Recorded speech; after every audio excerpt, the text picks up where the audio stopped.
What we're most proud of in New Zealand is that we have a different standard of safety, you might call it. In New Zealand, you're not allowed to sue your boss.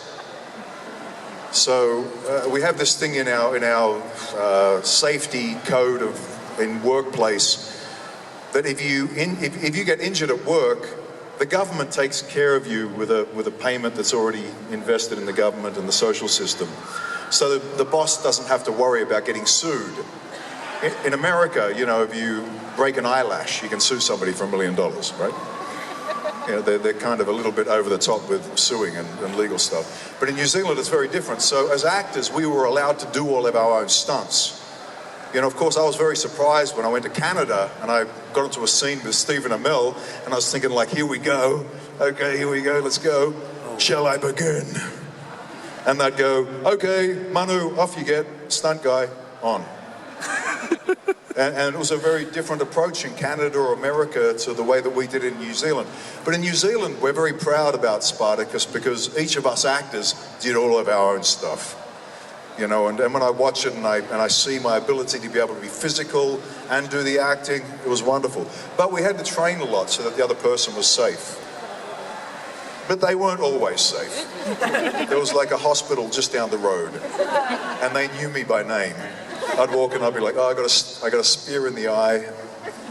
Like, you know, there was a bunch of times. Like there was one time that I was on set. And we were in the middle of a big fight scene in the training square, and I was fighting a newcomer, and I was dominating, you know. And there was this one moment where I kicked him, like poof, I kicked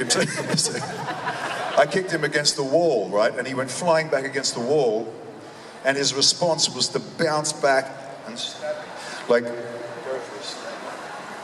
Are you left-handed? Are you left-handed? Yeah. Oh, this one. So go to stab me. Right.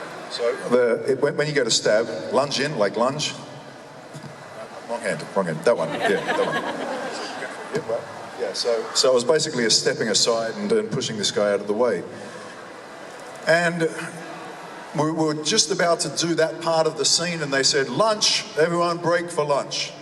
And so in Spartacus, when this would happen, we'd all go, "Oh, okay, lunchtime."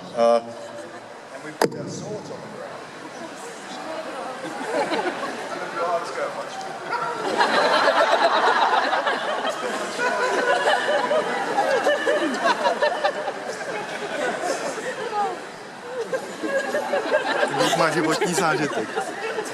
Okay, we're back on set, and we all walk back on set.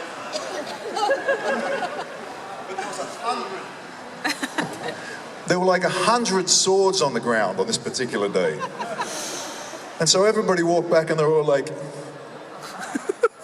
I'll take that one. Right? And so he wandered back in. This actor wandered back in, and, you know, his sword was here, but he went over and he grabbed this sword, right? So you go over there and grab that sword. Yeah, so he walked past his own sword, right? And he grabbed this other sword.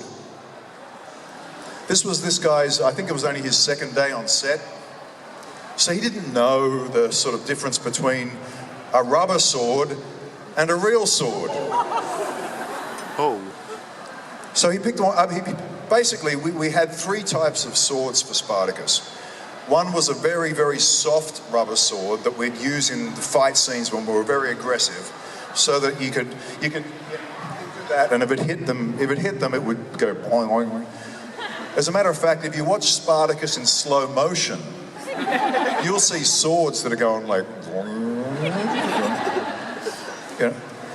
Or when we got a little bit harder and they came in closer, the thing was about the camera coming closer. The closer it got, the more you could tell whether it was a fake sword. And then on scenes where we walked up to the camera and we were very close, and it was a lot of, like, they were filming you more than, say, 5 seconds or 3 seconds, they'd give us a real sword.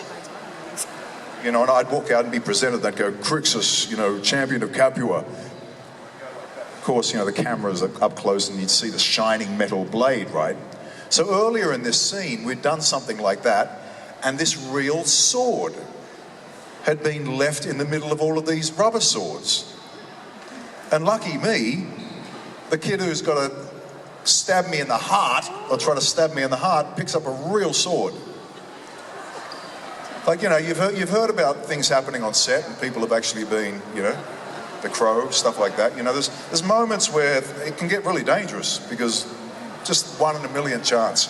And this was one of those moments. And so this guy's picked up a real sword. And I'm like, oh, geez, that lunch was good. Okay. Okay, get ready. Okay, here we go.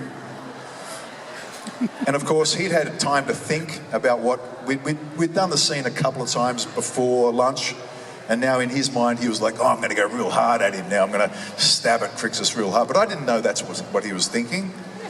So the director's like, okay, are you guys ready? And we're like, yeah, let's go. And so we'll just go through this slowly, right? Because you've got a dangerous microphone in your hand. So I went forward and I kicked him back into a wall, right? And before lunch, when he hit the wall, he went like, ugh. Then he got up and he went, ugh. So I expected him to do the same thing. But he didn't. He was like, it was like he was in the WWE. He hit the wall like it was a bungee string and came at me like a missile with a real sword in his hand, aiming it at my heart.